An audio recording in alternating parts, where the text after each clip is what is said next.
Hello everyone, Lady Botcher, Angela here with a leather satchel tutorial, if you will.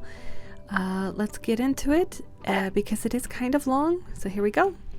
So the supplies you'll need are these listed here as shown. They are the pattern, the rivets, the buckles, the needle, the rivet setter, scissors, thread, the hole punch, the hammer, and a marker, and the material that you'll be using.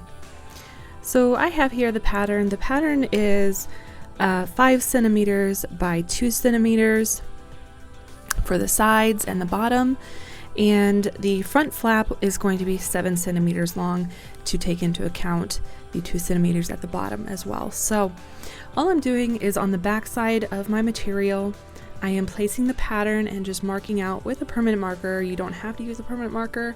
I just had this on hand.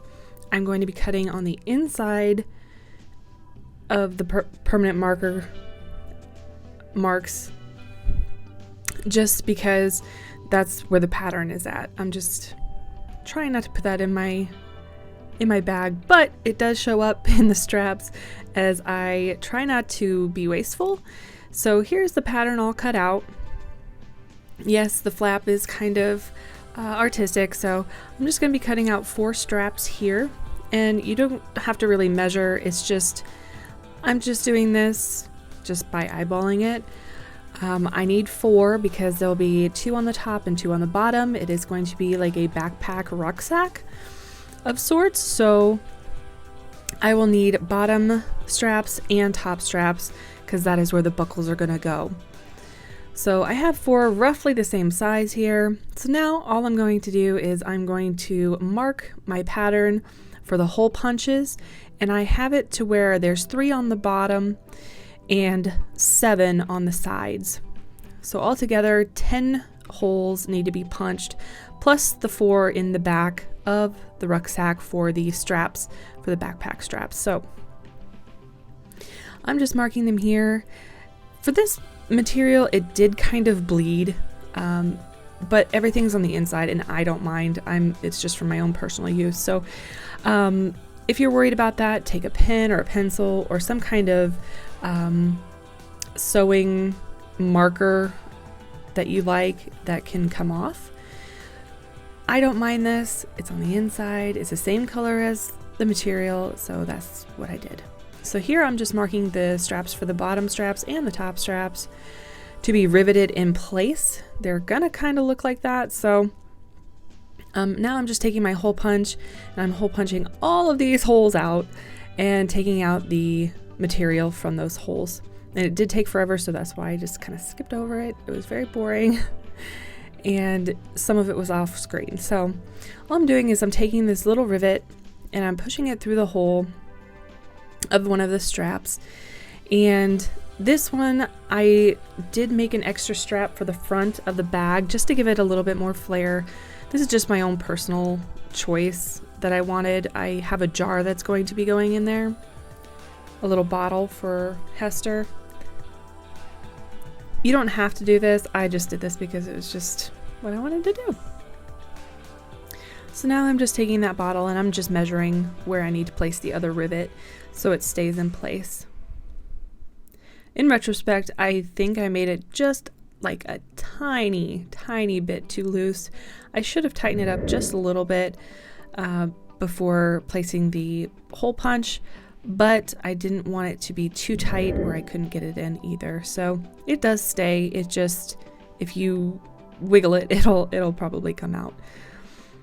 So now what I'm doing is I'm going to be doing the straps because we want to put the straps on and get them hammered in place before sewing up the bag, because otherwise it would be very, very hard, or you wouldn't even be able to do it at that point in time. So I'm just making some little holes for where it will fit into the back of the backpack. And before I do that though, I am going to actually measure where it needs to go. This is kind of where it's gonna go. So I'm just making the holes where it needs to be. Now I'm just taking one of the straps and putting the buckle on. And if you do have buckles that are tiny, I did get these from AliExpress a very long time ago. I advise that you make sure that the buckle is turned the right side out and you have it facing the right way as well. I didn't do that the first time, but luckily I did it right anyway. So I was just lucky in that aspect. The second one I had to actually look and realize that, oh my gosh, did I do it wrong the first time? So just be aware of that when you're doing this, so you can kind of see where everything's coming together. That's kind of what it's going to look like. So you can actually fold the bag anytime throughout your process and actually see what it's going to look like as the finished product. So you can kind of plan and what your next step will be. So here I'm just putting these into place with the rivets. I did use a lot of rivets on this, as I used probably about 6 just on the straps. So about 8 on the straps, excuse me, as there was a strap on the front. So, I mean, if you're gonna do rivets, you might want to get kind of a supply of them. They're not too much. It usually comes with a setter. I don't think it comes with a hammer. I mean, most people have hammers or some kind of hitting tool that you can hit a rivet down. They're not that hard. It's just trying to make them look good. So I have all 4 set in the back, and now I'm just playing with the rucksack, just admiring the coolness of the backpack right now. And now I'm just going to take Hester, which is the doll that I have this for, and I'm going to be measuring the straps and how much I need to cut off, how much I want to keep on, and how far the straps will be going up and buckling in.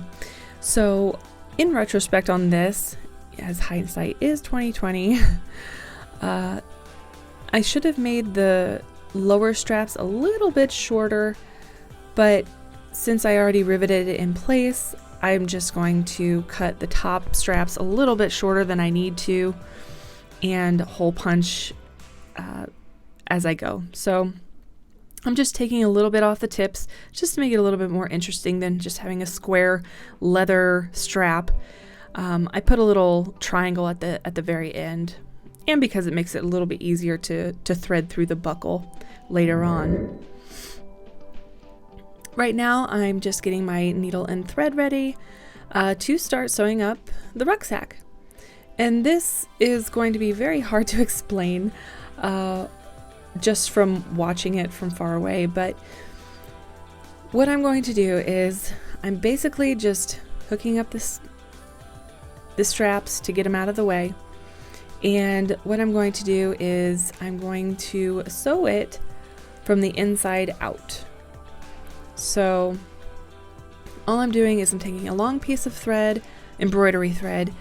I'm keeping it all together. I'm not taking any of the threads singularly or anything like that. There's 6 threads that make up an embroidery thread, and I'm just taking all 6 of them and just using it once. So I'm not doubling it up or anything. I'm just taking it one time, putting the knot in the inside of the bag, and then I'm just going to basically stitch it up, going inside and out of the holes that were punched in order. Now, once you get to the top of the rucksack, after it's been sewn the first time, there will be a gap stitch, if that makes sense. So what you're going to do is you're going to basically stitch all the way back down to where you started and make a knot, and then you'll actually be finished. So what you'll want to see is your stitches to be covering the full length of where your hole punches were. So you're not going to have any skipped stitches or anything like that. So you're just going to go back down the way you came up, again alternating between the holes so it looks like you've sewn by machine the side of the bag. And once you get to the very beginning again, as the first hole is going to be skipped, as you'll see. So you're just going to make a knot, and you're going to pull that knot through to the inside of the bag so it doesn't show. If anyone needs more detail on this part, please let me know. I know it's very hard to see. I didn't get a different color thread because I didn't want that for my backpack. So, and I had already made 2 previous ones to this in different color, but I did not videotape them. So if you need more clarification, just let me know, and I might just do an update on just that part when it's very, very close, or zoomed in for you. And I may just put that on Instagram just to show people. So just let me know if that's something you want to see. I know it's very hard to explain at this point. So all I'm doing now is I'm going to be putting the closure in, and I'm just using the same kind of thread. I'm just using one thread. I just threaded the needle and pulled it through from the back side. I do have 2 hole punches on the front of the bag plus the flap, and this is where you just kind of pull it tight. And then what I did is I made a bow, because if I want to put something in there or get it undone, I'm just putting a bow in, so it's easily accessible later on. So and this will help keep the shape of the bag as well. I really love this material. It's very soft and it punches very well, and it's so good. So I'm trying to save it and see what other projects I can do with it, because it's just perfect.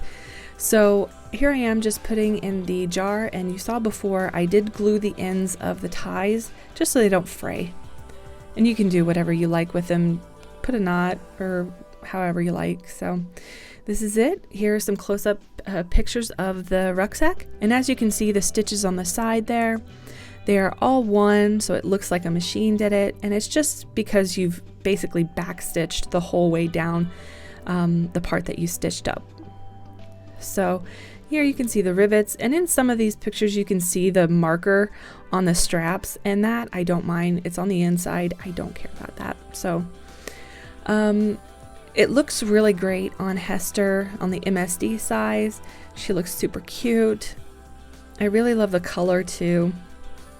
And it's really durable, so you can actually bring it outside for outside photos as well. I didn't get outside because it's very, very cold, so that's not going to happen. But I'm so grateful that you guys watched, and thank you so much, and I will see you in the next one. Bye!